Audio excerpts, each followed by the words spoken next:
ನಿತಿನ್ ಬೆಂಗಳೂರಿನಲ್ಲಿ ಒಬ್ಬ delivery boy ಆಗಿ ಕೆಲಸ ಮಾಡುತ್ತಿದ್ದನು. ಒಂದು ಮಳೆಗಾಲದ ರಾತ್ರಿ 11 ಅವನಿಗೆ ಒಂದು ಆರ್ಡರ್ ಬಂತು. ಆರ್ಡರ್ ಬಂದಿದ್ದು ನಗರದ ಹೊರವಲಯದಲ್ಲಿರುವ ಒಂದು ನಿರ್ಜನ ಪ್ರದೇಶದಿಂದ. ಗ್ರಾಹಕನ ಹೆಸರು ಕೇವಲ ಎಕ್ಸ್ ಎಂದು ಇತ್ತು. ನಿತಿನ್ ಗ್ರಾಹಕನಿಗೆ ಫೋನ್ ಮಾಡಿದನು, ಆದರೆ ಫೋನ್ ರಿಸೀವ್ ಆಗಲಿಲ್ಲ.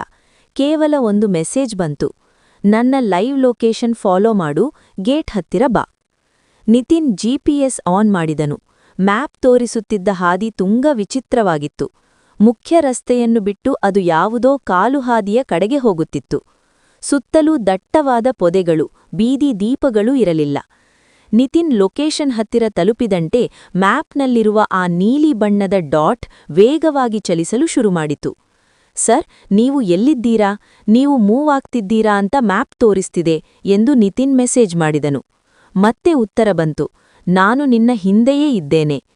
ನಿತಿನ್ ಬೆಚ್ಚಿಬಿದ್ದು ಬೈಕ್ ನಿಲ್ಲಿಸಿ ಹಿಂದೆ ನೋಡಿದನು. ಅಲ್ಲಿ ಯಾರೂ ಇರಲಿಲ್ಲ.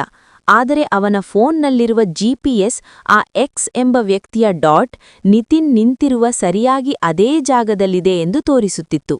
ಅಂದರೆ ಆ ವ್ಯಕ್ತಿ ನಿತಿನ್ನ ಮೈಮೇಲೆಯೇ ನಿಂತಿದ್ದಾನೆಯೇ? ಹಠಾತ್ತಾಗಿ ನಿತಿನ್ನ ಫೋನ್ ಸ್ಕ್ರೀನ್ ಮೇಲೆ ಕೆಂಪು ಬಣ್ಣದ ಅಕ್ಷರಗಳು ಬರಲಾರಂಭಿಸಿದವು. ಮ್ಯಾಪ್ನಲ್ಲಿದ್ದ ರಸ್ತೆಗಳೆಲ್ಲವೂ ಮಾಯವಾಗಿ ಕೇವಲ ಒಂದು ವಾಕ್ಯ ಕಾಣಿಸಿತು, ಧನ್ಯವಾದಗಳು, ನಿನ್ನ ಲೊಕೇಶನ್ ಈಗ ನಂದಾಯಿತು. ಆ ಕ್ಷಣ ನಿತಿನ್ನ ಬೈಕ್ನ ಹೆಡ್ಲೈಟ್ ಆಫ್ ಆಯಿತು.